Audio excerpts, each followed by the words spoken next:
horizonte, no canto mais distante lá, a tua mão está. Lá, acima do universo, nas linhas de um verso lá, a tua mão está. Se eu for ao céu ou ao mais profundo mar, ali tua mão está, ali tua mão está.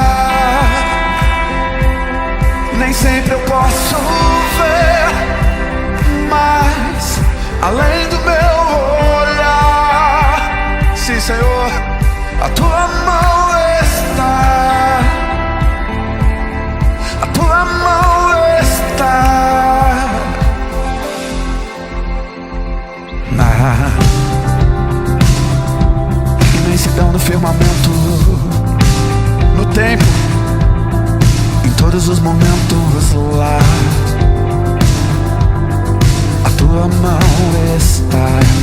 Agora o lá é aqui. Lá, no coração que chora, no abraço que consola lá,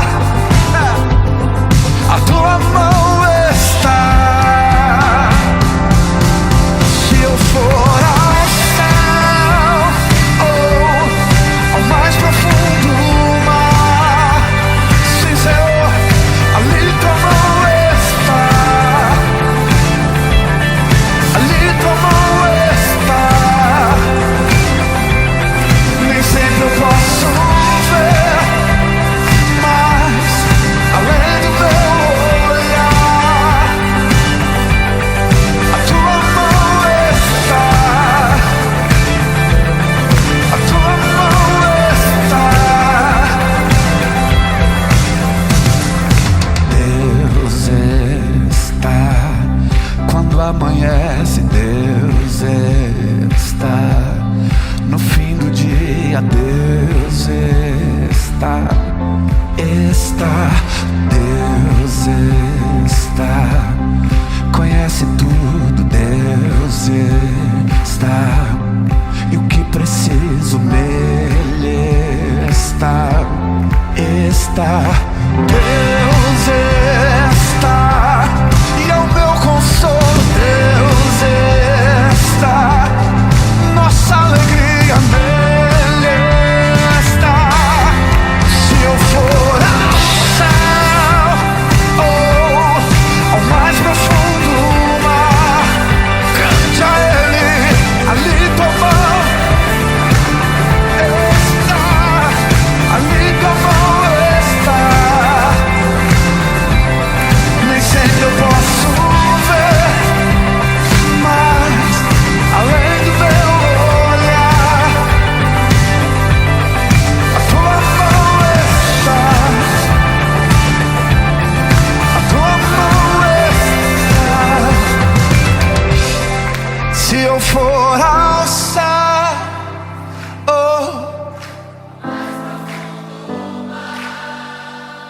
ali, Senhor,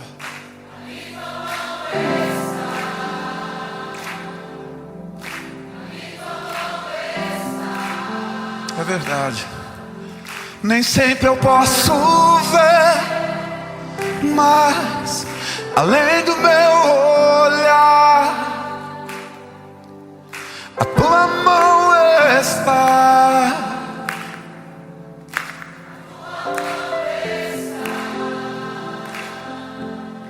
a tua mão está.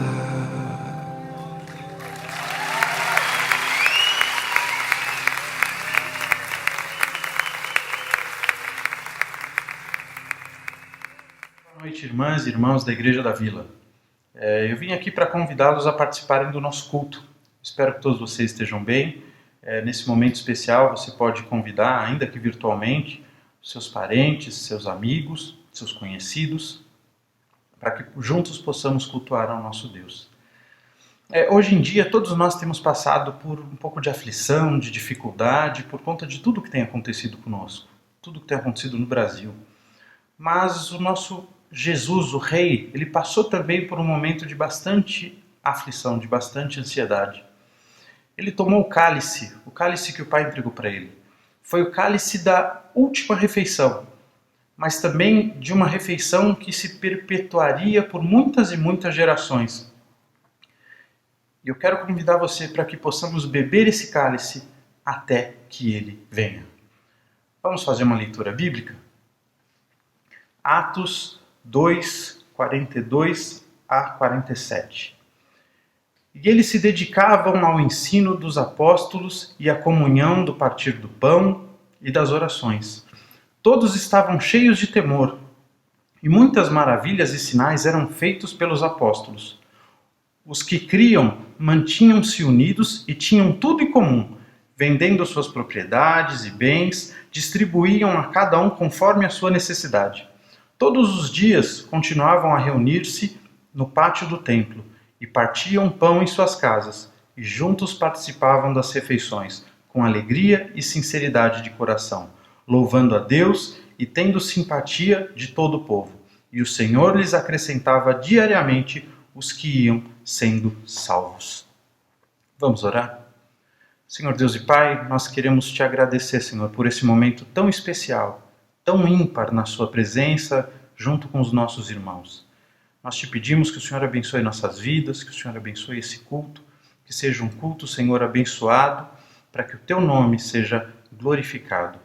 O Senhor é o Rei dos Reis e nós somos o teu povo. Abençoa, Senhor, a tua igreja, no nome de Jesus. Amém.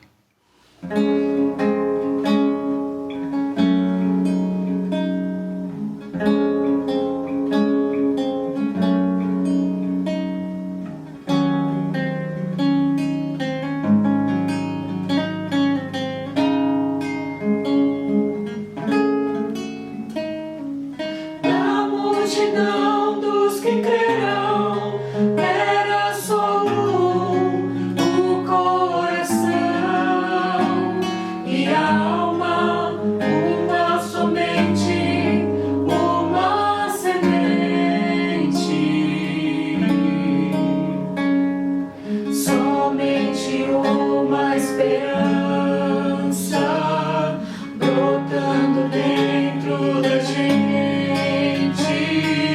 Nosso era o pão cada dia, nosso era o vinho, santa folia.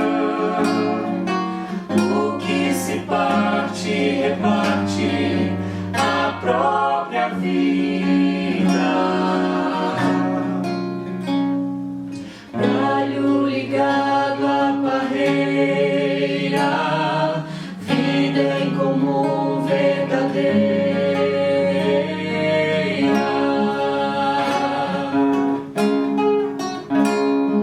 Sempre grande poder, curas, milagres de Deus. Sempre proclamação, Cristo Senhor ressurgiu.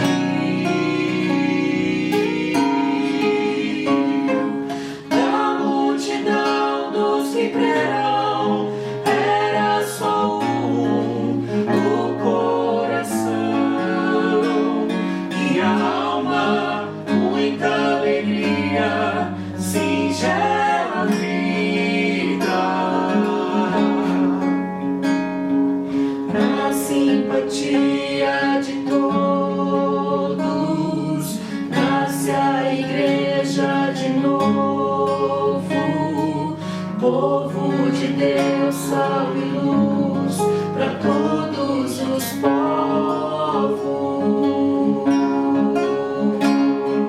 Sempre grande poder, curas, milagres de Deus.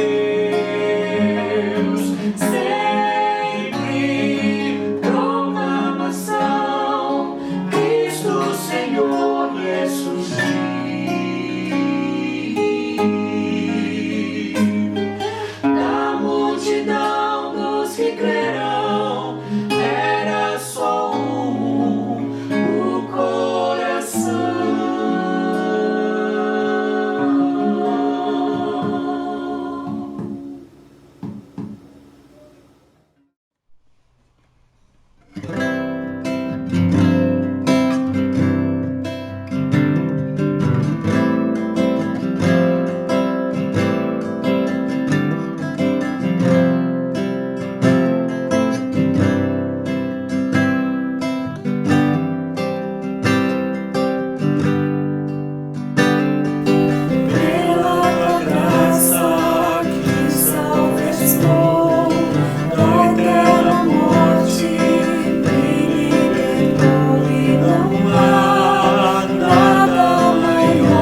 Meus irmãos, eu queria nesse momento trazer aqui uma palavra de gratidão para vocês.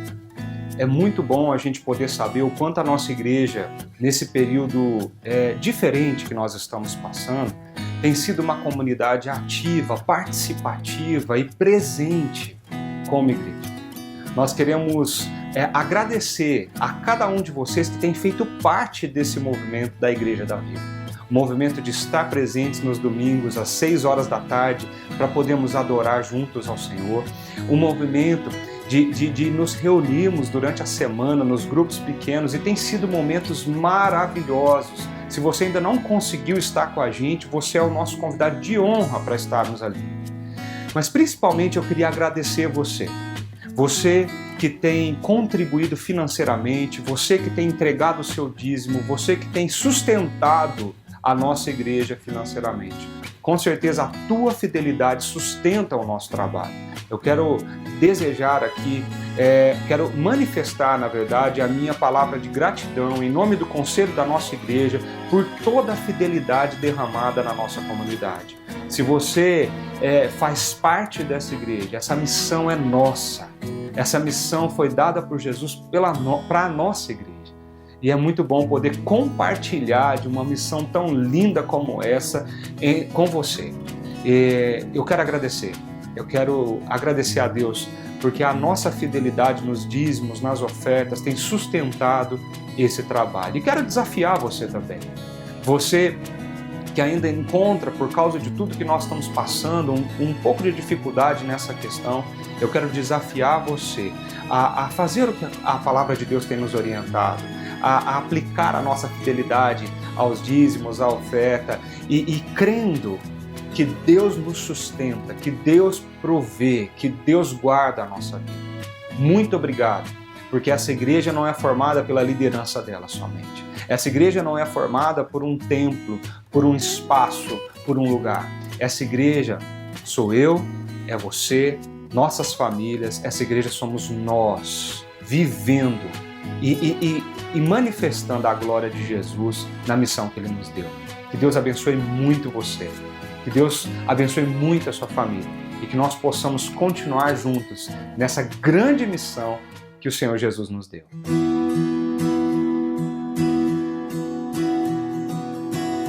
Hoje tem banquete, já mandou chamar. Vem de fora um santo nos curar. Para os pecadores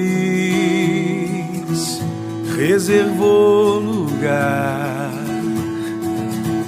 Saiu pelas ruas a gritar. Sem preço e sem dinheiro, pode vir comprar.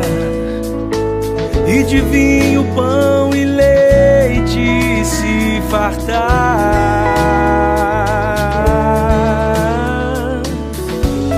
Venham os doentes, pronto vou curar. Quem procura vai me encontrar.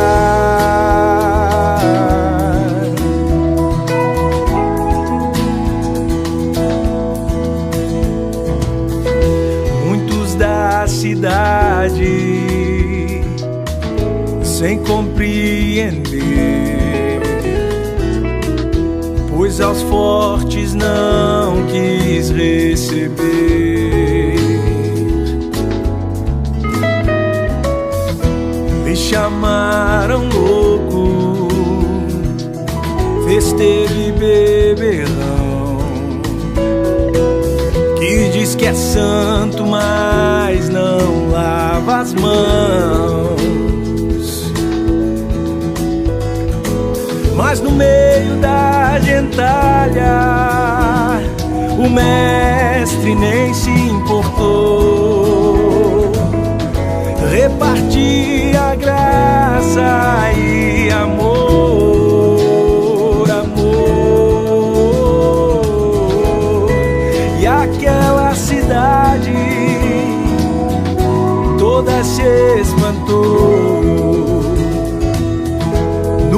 banquete nenhum forte entrou.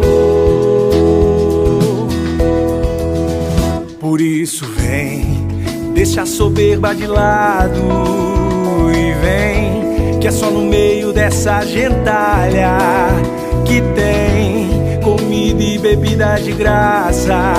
Tem amor, muito amor tem. Então vem, que os fortes ficaram de fora. Vem, pois o mestre te chama agora.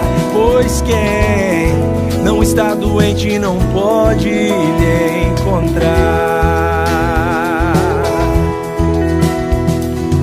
Mas no meio da gentalha o mestre nem se importou. Repartia graça e amor.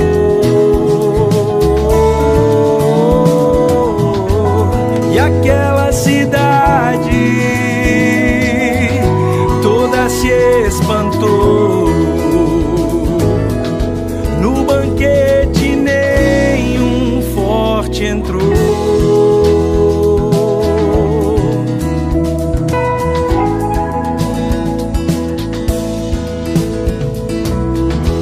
Hoje tem banquete,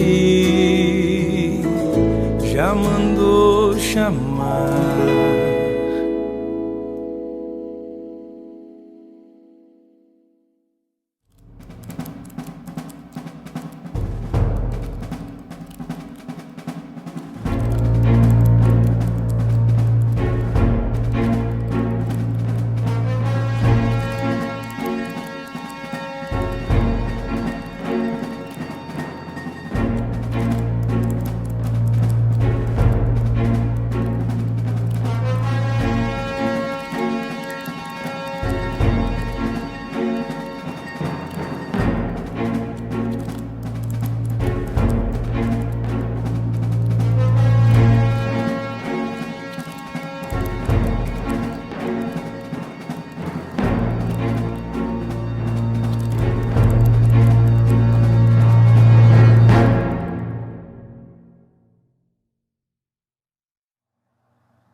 Esse é um momento muito especial que nós temos aqui toda semana no nosso culto, no nosso encontro de reflexão, de adoração, e esse tempo que a gente vive juntos aqui.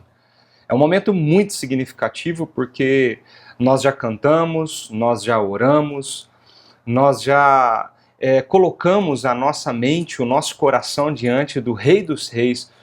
E agora é um momento onde nós aquietamos a nossa alma, aquietamos o nosso coração para ouvir aquilo que Ele tem para nos dizer. A voz dele que ressoa de uma forma tão linda, tão vívida, tão forte na nossa vida e no nosso coração. E tudo que Ele faz, tudo que Ele fala, reflete no nosso estilo de vida, na mudança do nosso caráter, na transformação de quem nós somos. Tem sido assim durante todas essas semanas que se passam. Nós estamos caminhando pelo Evangelho de Marcos, e nessa série chamada Marcos da História, nós temos sido transformados, nós temos sido abalados, nós temos sido desafiados a uma grande decisão na nossa vida, uma decisão que muda as estruturas de tudo que nós vivemos.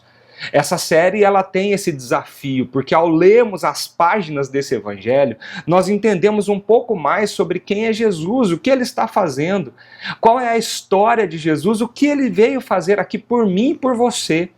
E quando nós lemos essa história, é impossível ficarmos inertes, é impossível ficarmos no mesmo lugar, é impossível não tomarmos uma decisão. Ou você rejeita essa história, ou você acolhe essa história no teu coração. Nós somos desafiados a entender Jesus como o grande rei, o Rei dos Reis. E nós somos desafiados a nos colocar como aqueles que foram convocados, chamados por ele, pelo rei, para sermos aqueles que reinam com ele. Na semana passada, nós vimos esse rei entrar num jumentinho pelas portas de Jerusalém, aclamado pela multidão que gritava Hosana, bendito aquele que vem em nome do Senhor, bendito o filho de Davi, bendito o Messias rei que vai reinar sobre nós. mas nós vimos que as expectativas e a realidade do que Jesus propunha era muito diferente. Nós tivemos uma grande lição. Semana passada nós entendemos o que é viver o reino de Jesus, um reino contracultural que mistura humildade, esperança, libertação e compaixão, que mistura esse impulso de servir e não de brilhar na luz dos holofotes e nos gritos da multidão. Essa semana nós estamos num dia anterior do grande sacrifício, do grande sofrimento do nosso rei. É quinta-feira. Quase uma semana se passou desde aquele dia que Jesus entrou montado naquele jumentinho. Jesus ensinou muitas coisas para muita gente ali em Jerusalém em apenas dias. Muitas coisas ele fez. Agora Jesus chama os seus discípulos para que eles preparem uma refeição, preparem a mesa, porque ele está prestes a sentar com seus discípulos na mesa para comer, para conversar e ter um diálogo muito importante com eles. Um diálogo que mudaria a história não só dos discípulos que acompanhavam Jesus, mas mudaria a história de toda a igreja que Jesus estava convocando aqueles dias. Eu queria convidar você a colocar o teu coração nessa cena, nesse momento, nesse ponto da história. E lendo Marcos, entender como foi aquilo para os discípulos, para Jesus, mas principalmente o que significa tudo isso para mim e para você. Olha só como Marcos descreve um pouquinho dessa cena que eu estou dizendo que nós entramos hoje. Nós estamos no capítulo 14 de Marcos e nós vamos ler um texto que mostra exatamente o que está acontecendo ali quando Jesus senta com esses discípulos na mesa para uma conversa muito séria e muito importante. Preste atenção no que diz Marcos, capítulo 14. No primeiro dia de festa dos pães sem fermentos, quando se costumava sacrificar o cordeiro pascual, os discípulos de Jesus lhe perguntaram: "Aonde queres que vamos e te preparemos a refeição da Páscoa?"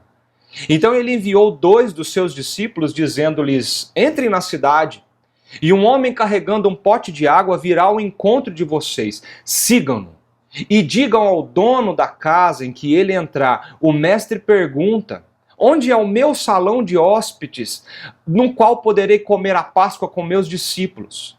Ele lhes mostrará uma ampla sala no andar superior, mobiliada e pronta. Façam ali os preparativos para nós." Os discípulos se retiraram, entraram na cidade e encontraram tudo como Jesus lhes tinha dito e prepararam a Páscoa. Enquanto comiam, Jesus tomou o pão, deu graças, partiu e deu aos seus discípulos, dizendo: "Tomai, isso é o meu corpo." Em seguida tomou o cálice, deu graças, ofereceu aos seus discípulos e todos beberam. E lhes disse: "Isso é o meu sangue, o sangue da aliança que é derramado em favor de muitos. Eu lhes afirmo que não beberei outra vez do fruto da videira até aquele dia em que beberei o vinho novo no reino de Deus." Depois de terem cantado um hino, saíram para o Monte das Oliveiras. Meus amigos, minhas amigas, eu quero fazer uma pergunta para você, antes de nós entrarmos nessa cena e entendermos um pouco do que está acontecendo ali e o que isso representa para mim e para você. Me responde com toda a sinceridade do seu coração, pensa aí um pouquinho. O que representa para você, hoje, sentar na mesa para poder comer alguma coisa? Deixa eu aprofundar um pouquinho essa pergunta. O que representa para você sentar com alguém à mesa para poder comer alguma coisa? Você já parou para pensar nisso? Essa pergunta é muito pertinente nos tempos que nós estamos vivendo, porque toda a nossa vida, toda a nossa rotina, ela foi bagunçada, ela foi virada de ponta cabeça. E agora nós somos obrigados a ressignificar um monte de coisa na nossa vida. O momento da refeição é muito mais do que nós imaginamos, ele representa muito mais do que aquilo que simplesmente nós vivemos no nosso dia a dia. Para pensar, todo dia nós sentamos à mesa várias vezes no dia, para fazermos as nossas refeições, para dar uma pausa do trabalho, para poder almoçar, jantar, tomar um café, tomar um lanche da tarde, uma ceia antes de dormir, eu não sei, mas você senta na mesa. Seja sozinho ou seja acompanhado, a mesa é um lugar que faz parte da nossa rotina. Seja dentro da sua casa ou fora dela, ela nunca deixou de conviver com você todos os dias. Mesas das mais variadas possíveis recebem todos os dias pessoas sentadas para se alimentar. Isso enquanto fazem as atividades do seu dia a dia. Pensa, você olha para as praças de alimentações dos shoppings, você olha para os restaurantes, você vê mesas lotadas de pessoas. Lógico, agora nós estamos mais restritos, mas pensa no dia a dia normal. Hoje, gente, infelizmente, nós somos atropelados pela nossa rotina, pela correria, por todas as demandas, e nós sentamos na mesa e misturamos um pouco de tudo que nós temos para fazer, tentando remir o tempo que temos para todas as demandas e atividades que nós precisamos fazer. Eu não sei se você percebe isso, mas hoje nós sentamos para almoçar, mas enquanto almoçamos, nós estamos lendo e-mails, nós estamos respondendo mensagens no WhatsApp, pesquisando alguma coisa para postar nas redes sociais, nós estamos verificando os próximos horários da nossa agenda e por aí vai. A refeição se tornou um momento onde você otimiza o seu tempo. Às vezes esse cenário fica pior ainda. Porque ao invés de sentarmos à mesa para as nossas refeições, nós somos meio que obrigados a redimir o nosso tempo com as tarefas diárias e nós não temos tempo nem de sentar à mesa. Nós comemos onde dá, o que dá, do jeito que dá. Eu não sei se você se identifica com essa realidade aí no seu trabalho, na sua rotina.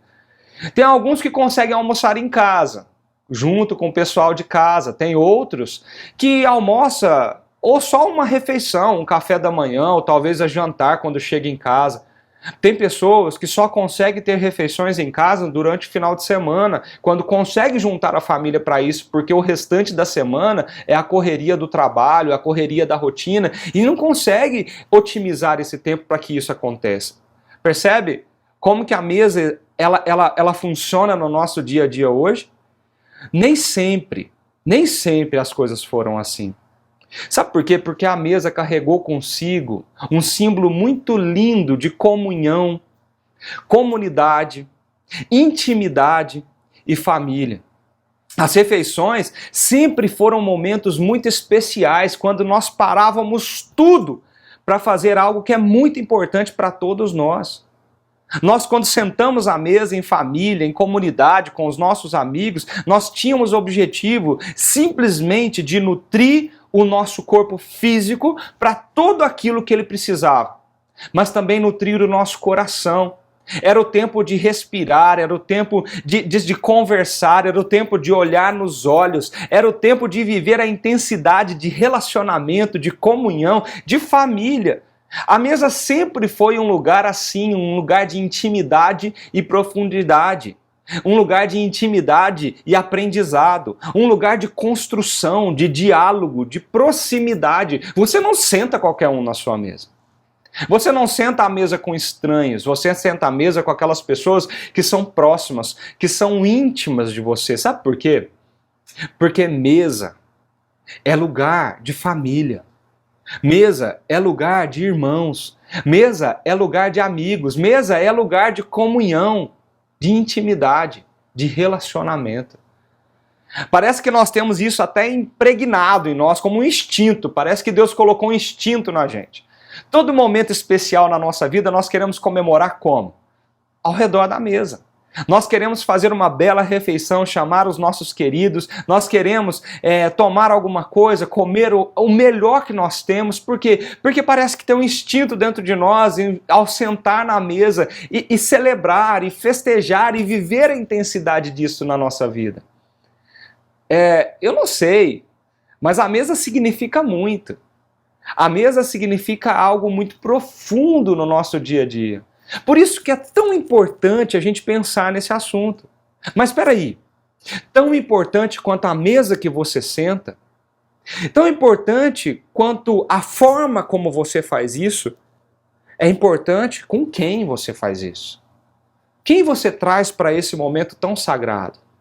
Quem você senta com você na sua mesa? Infelizmente, gente, nós temos a cada dia, toda vez que nós nos aprofundamos no nosso trabalho, na nossa rotina, e nós intensificamos aquilo que nós fazemos no nosso dia a dia, nós estamos um pouquinho mais abrindo mão desse momento tão importante como família, de sentarmos à mesa e fazer daquele momento um momento didático, um momento de aprendizado, um momento de olhar nos olhos dos nossos filhos e perguntar como foi seu dia, como está o seu dia, o que está passando no seu coração, o que você tem sentido. Nós temos deixado a importância desse momento e temos dado lugar a atividades que não são tão importantes quanto essa. E nós damos lugares agora aos celulares, aos smartphones, aos tablets, à televisão. Nós damos lugares aos e-mails, às mensagens, nós damos lugares a outro tipo de atividade e não o sentar à mesa e aproveitar desse tempo tão especial e tão importante em família. Nós precisamos urgentemente pensar sobre isso e trazer de volta a nossa família para a mesa. Sabe por quê? Porque mesa é um lugar de comunhão. Mesa é um lugar de relacionamento, mesa é um lugar de intimidade, mesa é o lugar que a família se constrói, mesa é o lugar onde nós construímos as bases do que nós entendemos por amizades, por relacionamentos e por família. As famílias estão deteriorando porque estão perdendo oportunidades de viver esses momentos juntos. Cada um é por si, cada um come a hora que dá, do jeito que dá, sentado na frente da televisão ou do computador, ou talvez do smartphone. Nós estamos deixando de priorizar momentos assim. E nós estamos deixando de viver a intensidade do que pode ser um momento assim na nossa vida, na nossa história e na nossa família. Por que eu estou falando sobre mesa, refeição? Por que nós estamos conversando sobre isso? Porque esse texto, ele nos ensina muito sobre isso.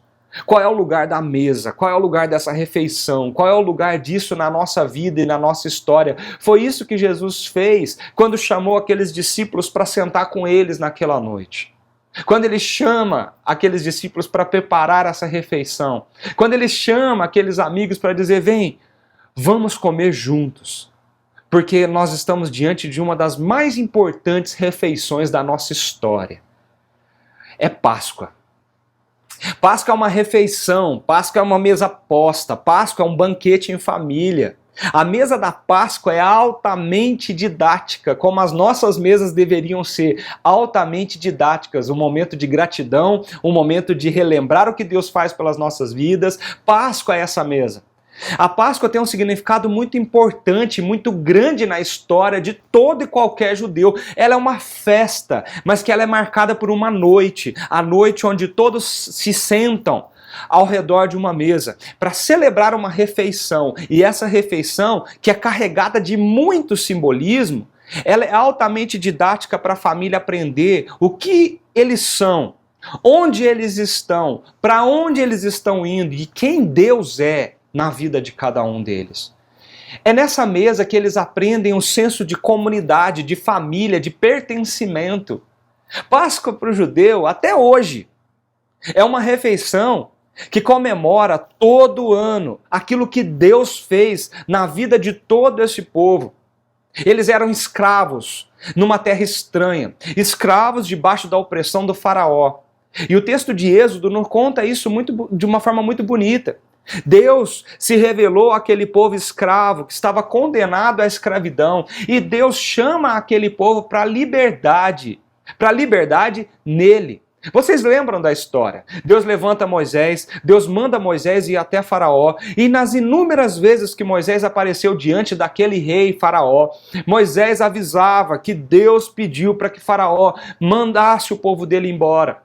Faraó, endurecido do seu coração, não deixava, e daí vieram várias pragas para mostrar, combater, para ir contra aqueles deuses egípcios e o coração daquele povo endurecido. Deus estava se revelando em alto grau ali, não somente para o seu povo, mas para Faraó, o rei daquele império.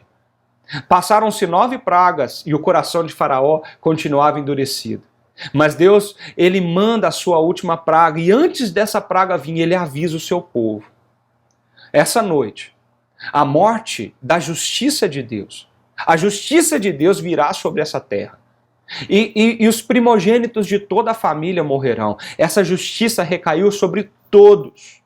Mas Deus proveu uma salvação, Deus proveu uma libertação para aquele povo. Ele disse para o povo de Israel: vocês vão tomar um cordeiro, o melhor cordeiro que vocês têm, sem defeitos, sem manchas. Você vai matar esse cordeiro, derramar o seu sangue e pegar do seu sangue e passar nas portas, nos umbrais das suas portas. E o que vai acontecer quando a morte, quando a justiça de Deus pela morte passar nesse lugar? Ela terá como marca visível que o seu coração confiou no substituto, na morte substituta que tomaria o teu lugar naquela casa. Ou seja, a fé daquela família no substituto que morreu em lugar do primogênito daquela casa salvou não somente o coração daquela família, mas salvou aquela família da morte. Quando a morte passou, todas as casas que tinham sangue demarcando nas suas portas, a morte passava por cima daquela casa. E é por isso que a palavra Páscoa existe, né? A livre passagem, passar por cima, porque ele viu a fé daquele povo na morte substitutiva de um cordeiro no lugar de uma criança. Gente, naquela noite, toda a casa, ou haveria uma criança morta, ou haveria um cordeiro morto. Aqueles que depositaram a sua fé no sacrifício de substituição daquele cordeiro, salvaram a sua vida, salvaram os seus filhos, salvaram a sua família. As pessoas foram salvas unicamente com base na fé de um sacrifício substitutivo. E isso fez com que Deus libertasse os israelitas e levasse eles para a terra prometida. E a cada ano de Páscoa, os judeus sentam ao redor de uma mesa e comemoram essa libertação, comemora esse êxodo, comemora esse momento, que havia sido o momento mais importante na história e na vida de Israel como nação, como povo. Contudo, por mais dramática e comovente que tenha sido essa libertação, porque parece algo sanguinário, algo estranho para o nosso coração, para a nossa realidade da nossa sociedade hoje, existe uma pergunta que paira na nossa mente: por quê? Qual é a razão? Por que um sacrifício de um animalzinho pequeno e coberto de pelo, de lã, na verdade, isentaria aquela família, aquele povo da justiça divina? A resposta a essa pergunta está exatamente naquilo que acontece quando Jesus e os seus discípulos celebram a Páscoa. É por isso que eles fazem isso. E eu queria convidar você a entender um pouquinho de cada detalhe dessa história. Marcos escreve assim, que no primeiro dia da festa dos pães sem fermentos, quando se costumava sacrificar o cordeiro pascual, todo ano um cordeiro chamado de cordeiro pascal era sacrificado. Os discípulos de Jesus lhe perguntavam: onde nós vamos preparar? E Jesus deu todas as instruções e eles prepararam a Páscoa. A refeição da Páscoa, meu querido, minha querida, é uma refeição que precisa ser preparada, ela tinha um formato específico, era distinto, sabe por quê? Porque ela era didática. Eu queria chamar muito a sua atenção para isso. A refeição da Páscoa, daquela festa que marcava o principal dia daquela festa, daquela semana inteira, ela era didática para o povo. De geração em geração, esses ensinos eram passados. De que forma? Quando o povo sentava anualmente naquela mesa, toda a família se envolvia, tudo se repetia da mesma forma, ano após ano. Sobre aquela mesa existia pães, sobre aquela mesa existia o cordeiro, sobre aquela mesa existia ervas amargas e sobre aquela mesa existia 4 cálices, cálices de vinho, que todos esses elementos tinham o seu simbolismo. Ele incluía nesse ritual didático, nesse ritual pedagógico, incluía 4 momentos distintos que a pessoa que estava encarregado de fazer acontecer ali, de presidir a reunião, ele levantava uma dessas taças de vinho e explicava para toda a família ali reunida o que significava tudo isso. Esses 4 momentos, basicamente, era a explicação das promessas de Deus que está contida lá no livro de Êxodo, no capítulo 6. Lá fala mais ou menos assim: por isso, diga aos israelitas, eu sou o Senhor, eu os livrarei do trabalho imposto pelos egípcios, eu os livrarei da escravidão e os resgatarei com braço forte e com poderosos atos de juízo, e eu os farei o meu povo e serei o Deus de vocês. Presta atenção nas 4 promessas que estão aqui diretamente escancaradas para aquele povo, e cada momento desse jantar, dessa celebração, era movimentado em torno dessas promessas. Primeiro, tirar o povo do Egito. Deus prometeu: eu vou tirar vocês daí. Segundo, libertá-los da escravidão. Vocês nunca mais serão escravos, vocês não serão escravos de ninguém, porque vocês serão livres, porque eu reinarei sobre vocês.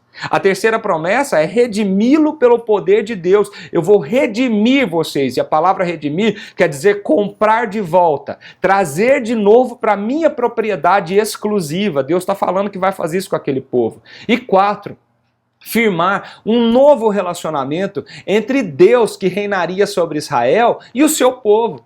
Olha que bonito que Deus está falando com o povo. Naquele momento de Páscoa, aquele líder que estava ali celebrando toda aquela cerimônia, todo aquele ritual, levantava uma das taças e falava: Deus é o Deus que nos tirou do Egito. Ele abriu o Mar Vermelho, Ele nos deu sustento, Ele caminhou conosco no deserto, Ele nos tirou das garras e do poderio do faraó. Ele levantava outra taça num outro momento da refeição e dizia: Deus é o Deus que nos libertou da escravidão. Nós não somos mais escravos, nós somos livres. Num outro momento ele levanta a terceira taça e fala: Deus é o Deus que redime o seu povo, que aplica a redenção do seu povo pelo seu poder. Ele comprou o seu povo de volta, Ele nos comprou por um preço muito caro. E cada momento desse ritual, dessa celebração, os elementos que estavam ali sobre a mesa eram explicados. Por exemplo, o pão. A partir de Deuteronômio 26, mais ou menos, aquele celebrante, aquele líder da casa, o chefe da casa, ele olhava, ele levantava, por exemplo, o cálice e dizia: esse é o pão da nossa aflição, o pão que os nossos pais comeram no deserto. Nós estamos comendo esse pão aqui nessa refeição da Páscoa para a gente lembrar que no deserto nós comíamos o pão às pressas, o pão do nosso sofrimento, o pão que os nossos pais comeram ali, passando por uma longa jornada que foi necessária para que Deus os libertasse. Era isso que estava acontecendo ali quando Jesus chamou os seus discípulos para aquela refeição da Páscoa. Era exatamente isso que eles estavam vivendo ali. Eu não sei se você percebe, ali na mesa da última ceia de Jesus, estavam os 4 cálices, estava os pães, os elementos que eles usavam para explicar tudo isso. Aqueles discípulos foram para aquele momento como eles iam todos os anos da sua vida, como eles já fizeram isso outras vezes.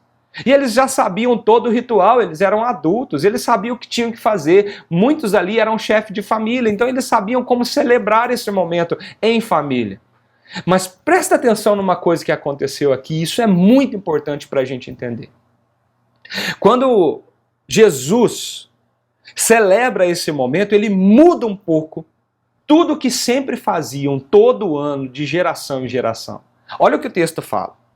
Enquanto comiam, Jesus tomou o pão, deu graças, o partiu e deu aos seus discípulos dizendo: tomem, isso é o meu corpo.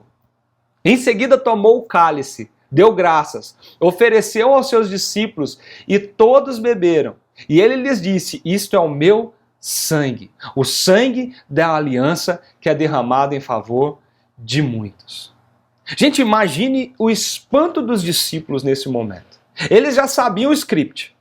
De repente, Jesus abençoa os alimentos com Deuteronômio 26, ele explica o simbolismo daqueles elementos, mas ele sai completamente do roteiro daquela refeição. Quando ele pega o terceiro cálice, ele levanta aquele cálice e ele diz para aqueles discípulos: isso é o meu corpo com o pão na mão. Gente, o que quer dizer isso? O que Jesus está fazendo? O que Jesus está dizendo? Ele ainda pega isso. E como aquele representante fazia, ele diz: esse é o pão da minha aflição, o pão do meu sofrimento, pois eu vou liderar o êxodo definitivo e trazer a vocês a libertação definitiva da escravidão. Lembra que quando o terceiro cálice era levantado, a terceira promessa era a redenção que viria sobre o povo diante do poder de Deus? O que Jesus está fazendo aqui? Ele levanta o terceiro cálice, pega o pão nas suas mãos e diz: eu sou o sacrifício.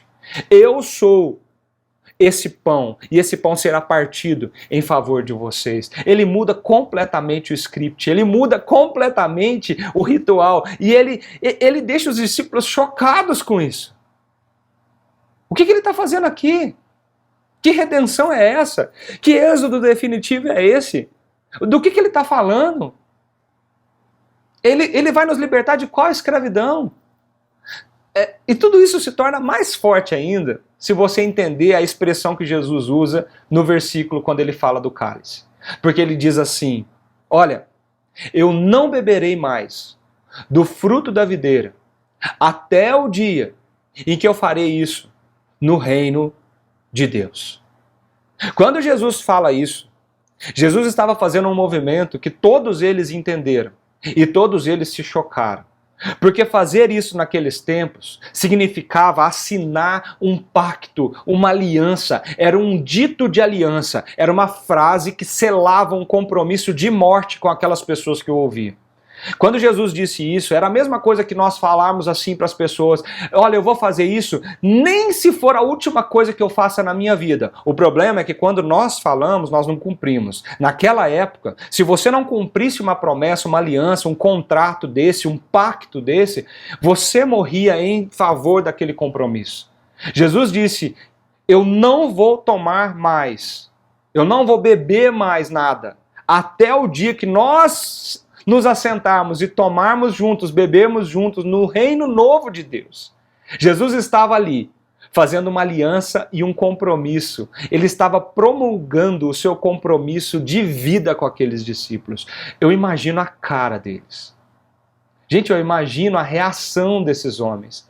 Eu imagino como eles ficaram quando Jesus pegou aquele cálice e disse: isso é o meu sangue. Isso é o meu sangue, que será derramado em favor de muitos, e eu não vou beber mais, até que a gente beba de novo no novo reino de Deus, ou seja, quando todas as coisas foram redimidas, quando todas as coisas foram colocadas no seu devido lugar. As palavras de Jesus significam muito, mas muito, porque Jesus está olhando para aqueles homens e dizendo que, em decorrência do seu sacrifício substitutivo, seu sacrifício pascal, existe agora uma nova aliança entre Deus e nós. E a base dessa aliança é o próprio sangue de Jesus, é a vida dele, é o que ele fez, é como ele entregou tudo isso para nós. É por isso que ele fala: isso é o meu sangue, é o sangue de uma nova aliança. Não é uma aliança baseada naquilo que você faz, não é a aliança mais baseada naquele ritual do templo, onde você leva um cordeiro, mata o cordeiro, asperge o sangue, e ali você tem perdão pelos seus pecados. O que Jesus está falando é que a nova aliança agora é baseada na fé do cordeiro substitutivo, do cordeiro que foi morto em favor de todos nós. Quando ele anuncia que não vai beber mais do fruto da videira, ele está dizendo que ele está incondicionalmente comprometido com cada um de nós. Ele está dizendo: eu vou trazer vocês de volta para o relacionamento com Deus. Eu vou trazer vocês de volta para essa grande festa, a festa do Rei. Eu vou sentar cada um de vocês no grande banquete celestial, onde nós viveremos isso diante do Rei dos Reis, do Senhor dos senhores. Ele se compromete com a sua vida, ele se compromete com tudo que ele é, ele jura, ele faz um pacto de sangue com aqueles homens e diz: eu farei isso. Com gestos simples de tomar o pão, tomar o vinho nas suas mãos, quebrando todo o protocolo daquela refeição pascual, ele diz: isso é o meu corpo, isso é o meu sangue. Jesus está dizendo que todos os livramentos e os sacrifícios anteriores já prestados por aquele povo, o povo de Israel, todos eles apontavam para Jesus. Desde a primeira Páscoa que foi celebrada, na noite anterior que Deus redimiu, restaurou e tirou aquele povo do Egito, da escravidão, agora na noite anterior da cruz, Jesus ensina aos seus discípulos que ele é o grande sacrifício que vai redimir o pecado do mundo, que vai redimir a nossa condição de escravos, a nossa condição de perdido, do relacionamento quebrado com Deus, e ele vai restaurar tudo isso na nossa vida. Gente, aquela noite Aquela mesa, aquela refeição mudou a história e a vida daqueles homens. Aquela noite, aquela mesa e aquela refeição mudou a vida e a história de todos nós. O simbolismo contido no pão, o simbolismo contido no cálice, o simbolismo contido em cada ritual ali, de cada momento que Jesus fez, é muito forte. A promessa de Deus de redimir o povo dele em Êxodo sendo replicada agora, eu vou trazer a redenção para vocês. Quando Jesus diz, eu vou partir o meu corpo em favor de vocês, eu vou derramar o meu sangue em favor de vocês, e eu prometo isso. Eu me compactuo com isso. Eu derramo o meu sangue para dizer para vocês que isso vai acontecer, que isso é verdade. A última refeição de Jesus com os discípulos, ela se afasta do roteiro convencional. Quando Jesus ele levanta ali as suas mãos e abençoa tudo, o pão, o vinho, toda a refeição de Páscoa tinha pão, tinha vinho. Mas, gente, vem cá, deixa eu fazer uma pergunta para vocês. Por que nenhum dos evangelhos na última ceia, sendo que era uma refeição de Páscoa, menciona o cordeiro? Toda a refeição de Páscoa tinha um cordeiro preparado para ser comido naquela refeição. As pessoas tinham que tomar posse daquele cordeiro, porque o cordeiro simbolizava o animal que foi morto para a redenção daquele povo. Por que nenhum dos evangelhos fala da refeição completa? Por que nenhum dos evangelhos fala de onde está o cordeiro naquela mesa? Não há menção do cordeiro nessa refeição de Páscoa, sendo que ele era o prato principal dessa refeição. Era ele que fazia cada um dos judeus lembrar que Deus sacrificou alguém no lugar do filho primogênito daquela família, que Deus libertou aquele povo da morte. Que tipo de Páscoa é essa sem cordeiro? E eu queria desafiar sua mente a pensar nisso. Não há menção de um cordeiro sobre aquela mesa, naquela refeição, porque o cordeiro de Deus está sentado com eles naquela mesa. Jesus era o prato principal daquela refeição e ele se mostrava como aquilo. Tomem de mim, porque eu sou aquele que darei a vida para vocês. Essa é a razão por qual João Batista olhou para Jesus uma vez e disse, eis o Cordeiro de Deus que tira o pecado do mundo. Isaías 53, ele descreve o Messias dizendo assim, mas o Senhor fez cair a maldade de todos sobre ele. Ele foi oprimido e afligido, mas não abriu a boca. Como um cordeiro que é levado ao matadouro, derramou a sua vida até a morte e foi contado com os transgressores.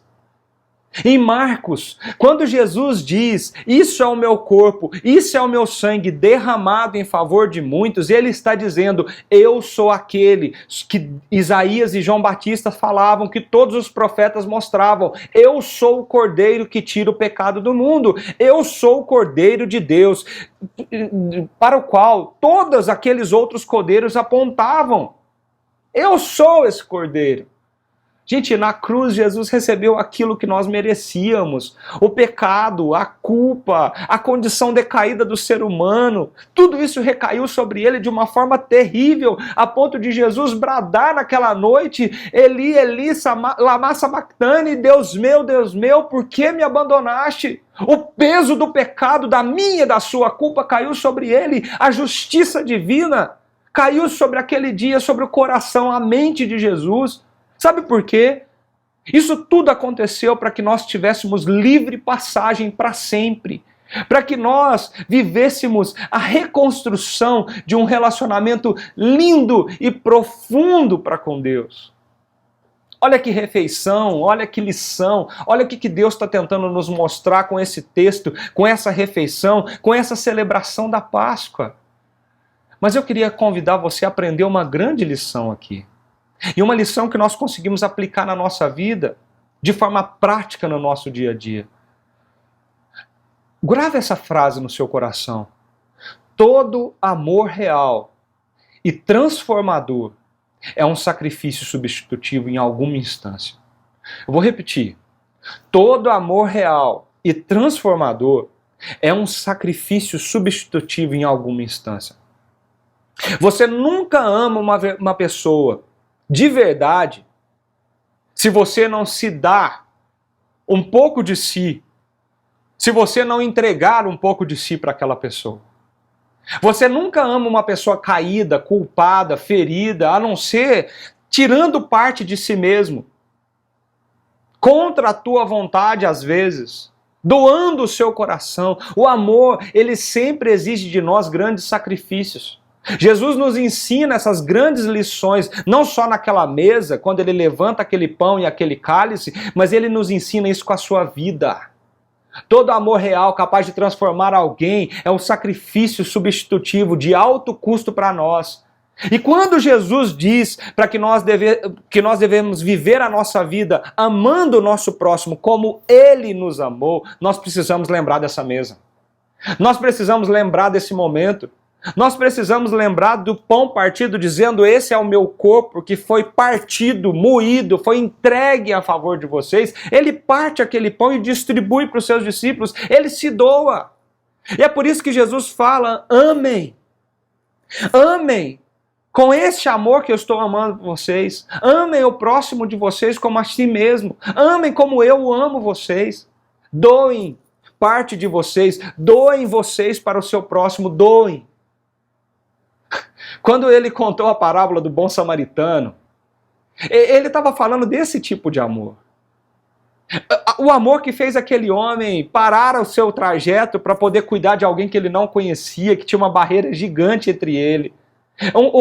Um amor que foi capaz de romper qualquer barreira racial preconceituosa.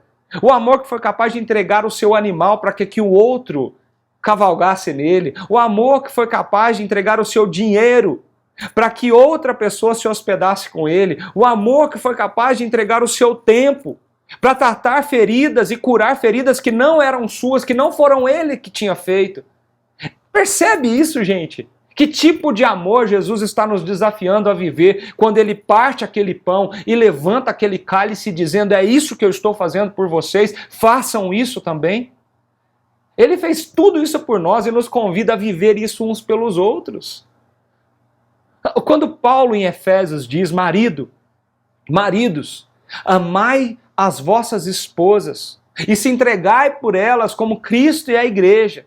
Por que Paulo está comparando o amor de um marido para com a sua esposa ao amor de Jesus para com a igreja? Porque numa relação de intimidade, casamento, o que Deus espera de nós é esse amor que se doa, que se entrega para proteger, para guardar, para blindar o coração das nossas esposas no nosso relacionamento conjugal, do outro.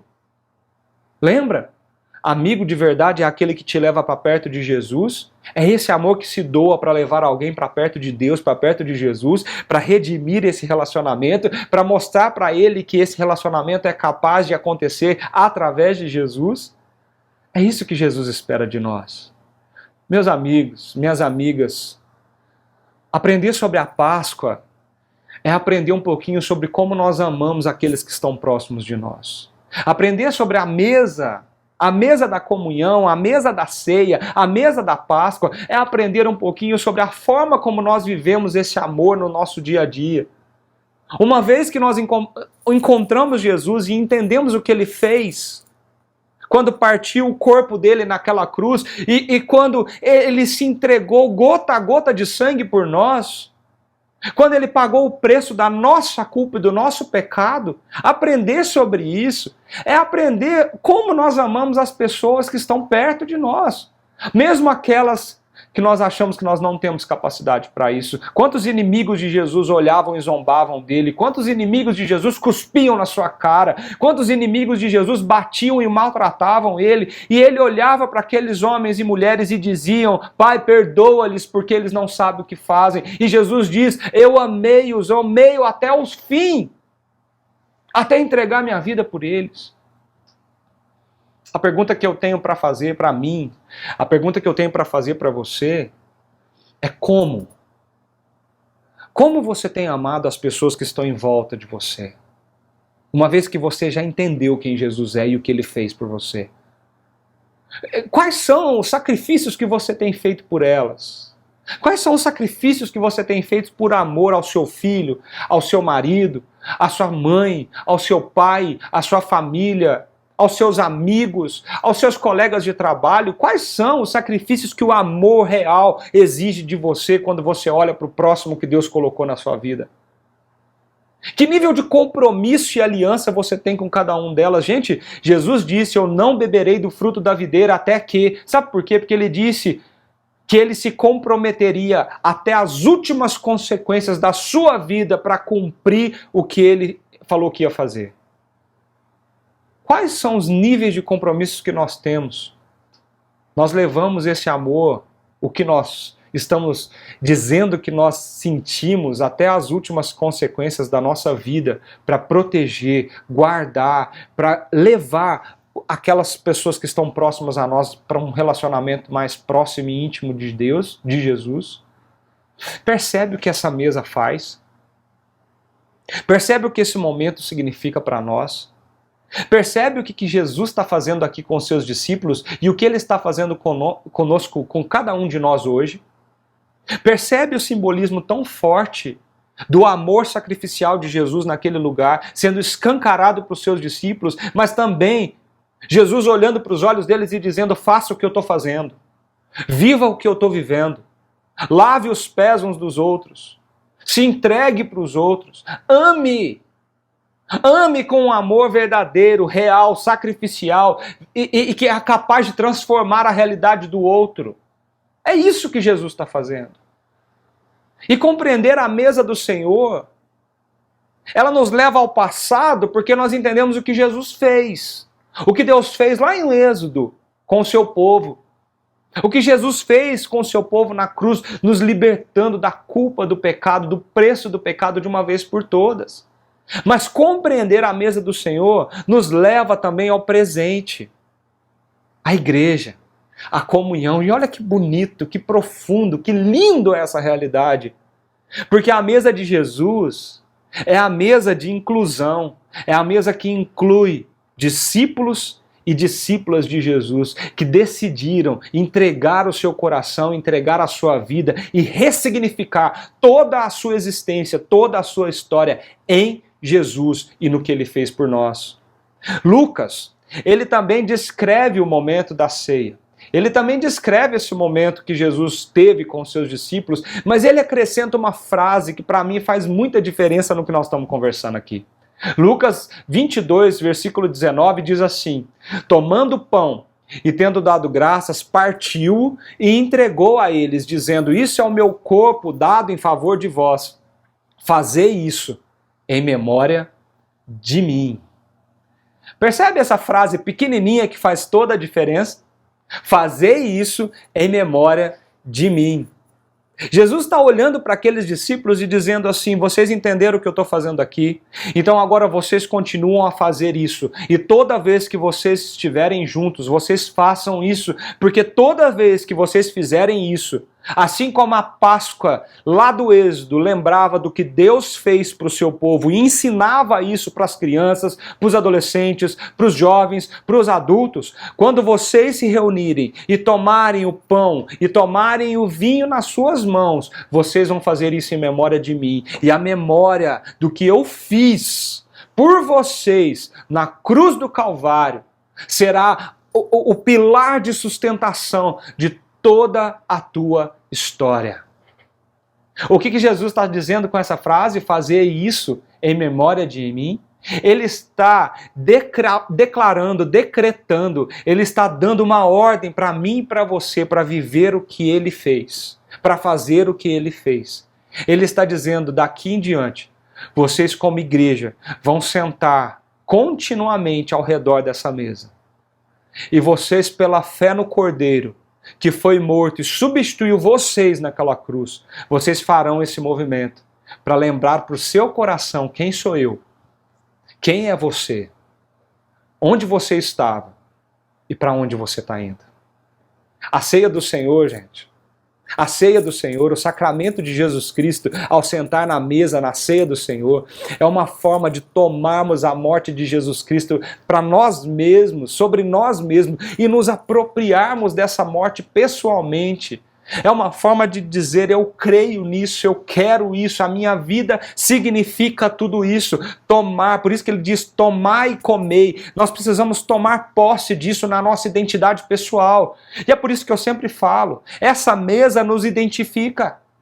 Essa mesa nos diz quem nós somos. Essa mesa, ela traz a nossa identidade como povo de Deus.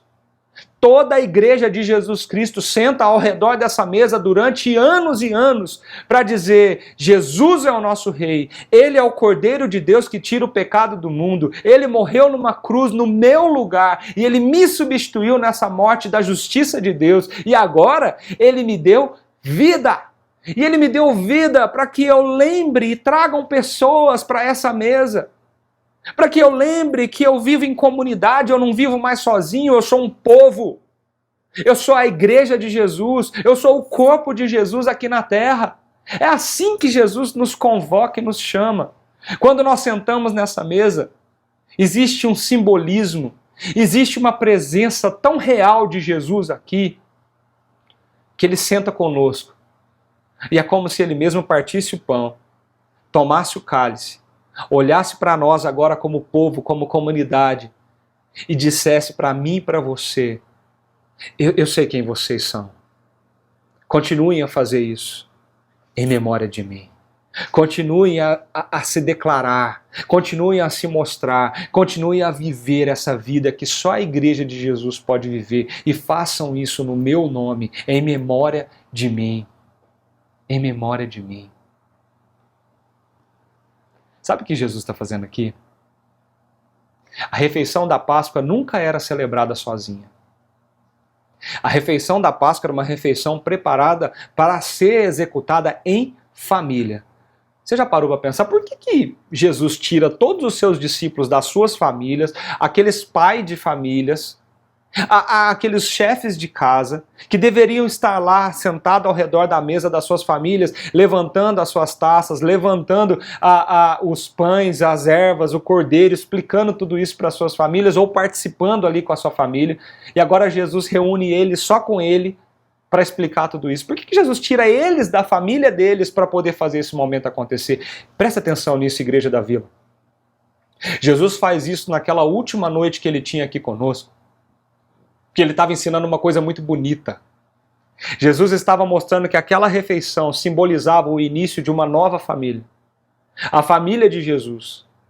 A família que uniu pessoas diferentes, de regiões diferentes, de profissões diferentes, de locais diferentes, de habilidades, talentos diferentes, de pensamentos diferentes, personalidades diferentes, com várias falhas de caráter, pessoas que precisavam urgentemente de um relacionamento com Deus restaurado. E sabe o que Ele fez?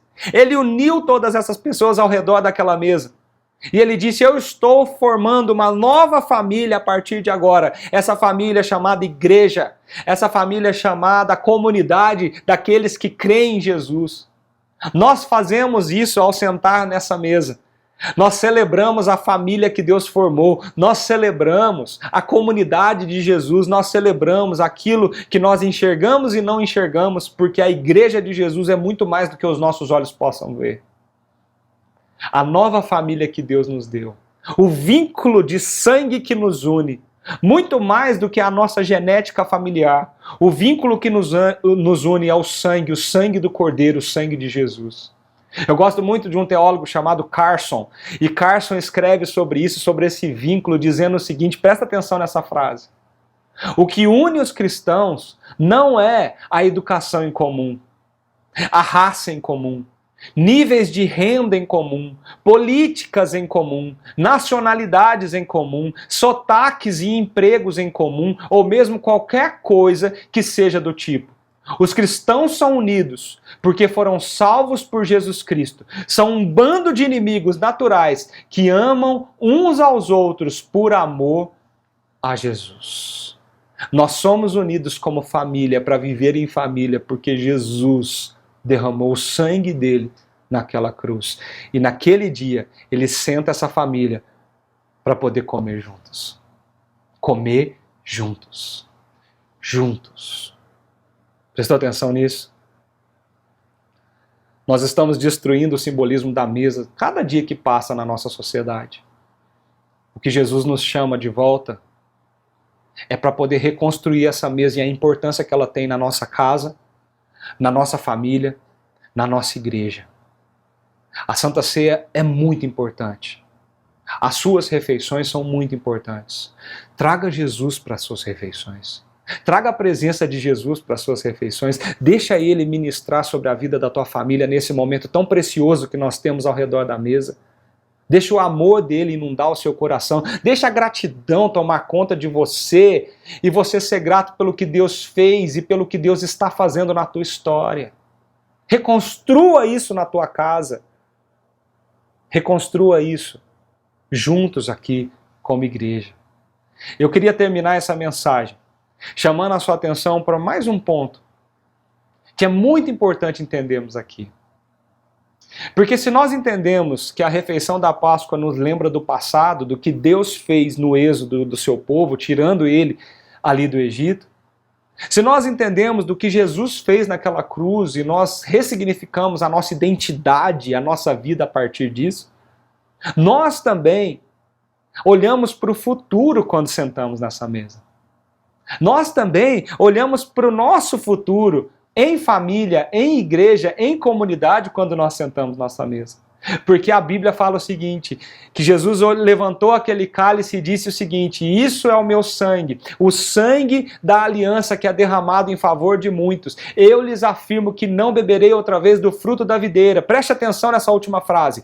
Até que aquele dia em que beberei o vinho novo no reino de Deus. Jesus está prometendo cumprir o que disse que iria cumprir, mas apontando para uma realidade futura. Existirá um dia que todas as coisas serão redimidas. Existirá um dia que todas as coisas voltarão para o seu lugar. Existirá um dia que eu plenamente e você plenamente estaremos sentados numa mesa de um grande banquete, do banquete do rei, onde todas as coisas estarão no seu devido lugar e nós celebraremos com este rei para o resto da eternidade.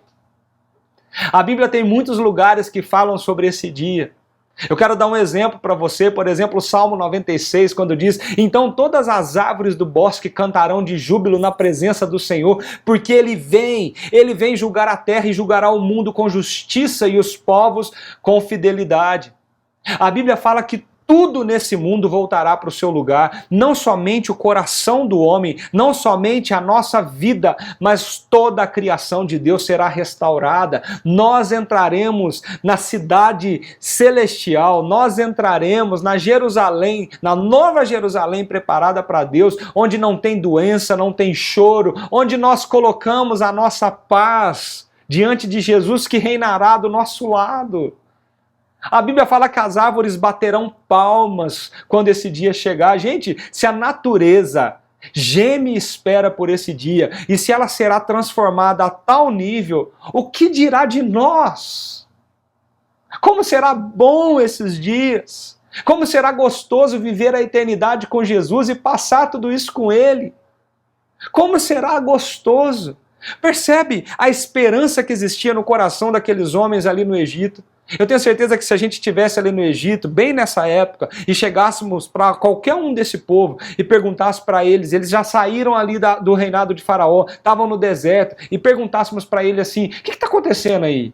Talvez eles falariam para a gente assim: a gente era escravos, sujeitos a uma sentença de morte, mas nós buscamos proteção no sangue do Cordeiro e nós fomos libertos da escravidão. Agora Deus vive em nosso meio e nós estamos seguindo rumo à terra prometida. O que fazia aquele povo ficar de pé? Saber o que Deus fez, experimentar o sustento de Deus no presente e olhar para o futuro e dizer: nós estamos indo para a terra prometida. Sabe o que eu queria convidar você a aprender hoje? Aprender que a refeição da Páscoa aponta para o futuro. Quando Paulo escreve sobre essa refeição em 1 Coríntios capítulo 11, ele diz assim: porque sempre que comerem desse pão e beberem desse cálice, você sabe o que nós estamos fazendo? Vocês anunciam a morte do Senhor até que Ele venha. até que Ele venha. Até que Ele venha. Até o dia daquele grande banquete, onde nós vamos sentar naquela grande mesa e nós vamos ceiar juntos com o Rei dos Reis, com o Senhor dos Senhores. E a nossa vida será plenamente restaurada, o mundo será pleno restaurado, toda a criação será restaurada. Nós caminharemos de volta para o lugar onde Deus nos criou, num relacionamento íntimo e profundo com Ele. Sabe o que Jesus está fazendo, gente? Sabe o que Jesus quer que nós façamos? Essa mesa, ela não é só nossa. Essa mesa, ela tem lugares vazios. Essa mesa tem muita gente que precisa se assentar nela ainda, que precisa entender o sacrifício substitutivo do Cordeiro. Muita gente que precisa chegar até aqui para poder entender esse amor sacrificial que nos leva a viver um amor sacrificial nos nossos dias. Muita gente precisa chegar até aqui para entender esse momento tão lindo da presença real de Jesus em nós, que nos dá esperança para vivermos todos os nossos dias, mesmo diante de tantos desafios, com os olhos na eternidade que nos aguarda. Essa mesa aqui é a mesa que construiu uma família nova e chamou cada um de nós para ser essa família. Você não está sozinho, você não vive sozinho, porque a família de Jesus é a tua família e nós somos comprometidos até a morte pelo sangue do Cordeiro. Você percebe isso? Jesus está convidando a mim e a você. Jesus está nos convidando a sentar nessa mesa, a chamar pessoas para sentar nessa mesa, a dizer que existem lugares vazios aqui e que precisam ser preenchidos. Nós precisamos trazer pessoas que estão sofrendo para viver esse amor com a gente. E nós precisamos crer que a nossa vida aqui é limitada e muito pequena, mas que toda a eternidade nos aguarda. E quando nós sentamos aqui, nós levantamos o pão, levantamos o cálice, nós anunciamos a morte de Jesus, e nós fazemos isso porque nós cremos que Ele virá nos buscar e virá redimir todas as coisas e colocar tudo no seu devido lugar. Sente-se a essa mesa. Faça desse momento um momento único para o seu coração. Experimente da presença de Jesus e deixe Ele falar, deixe Ele ministrar sobre o seu coração. E quando levantarmos dessa mesa, nós saímos como família de Deus para chamar pessoas para vir até nós sentar junto com a gente. De que forma? Vivendo esse amor substitutivo, esse amor sacrificial que Jesus viveu por nós. Que Deus abençoe muito a sua vida. Pense sobre isso, reflita sobre isso e principalmente viva isso no seu dia a dia.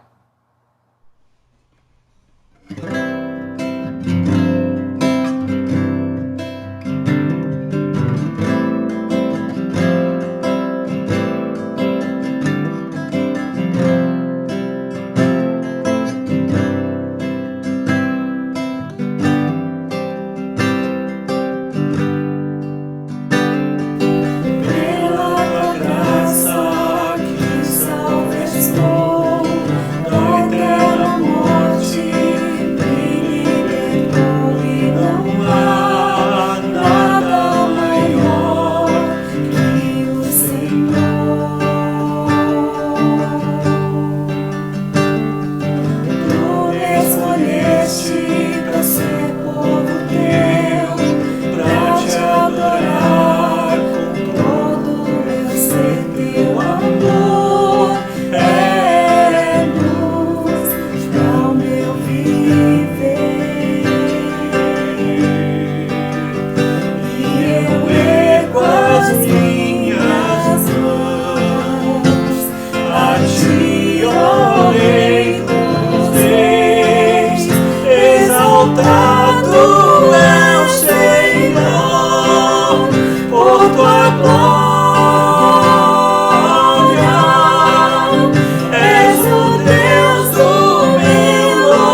Hoje tem banquete,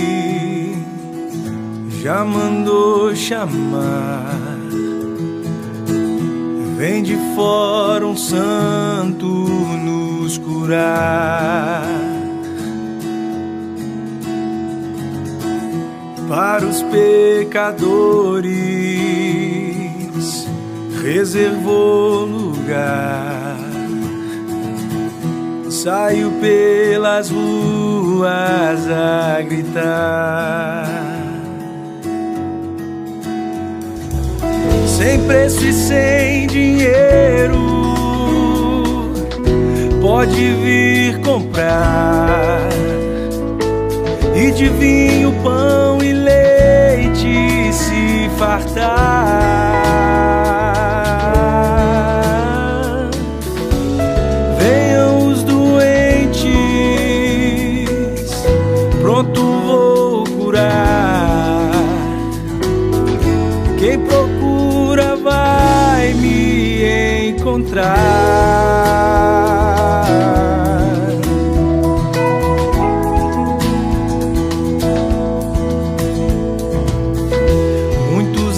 Cidade sem compreender, pois aos fortes não quis receber.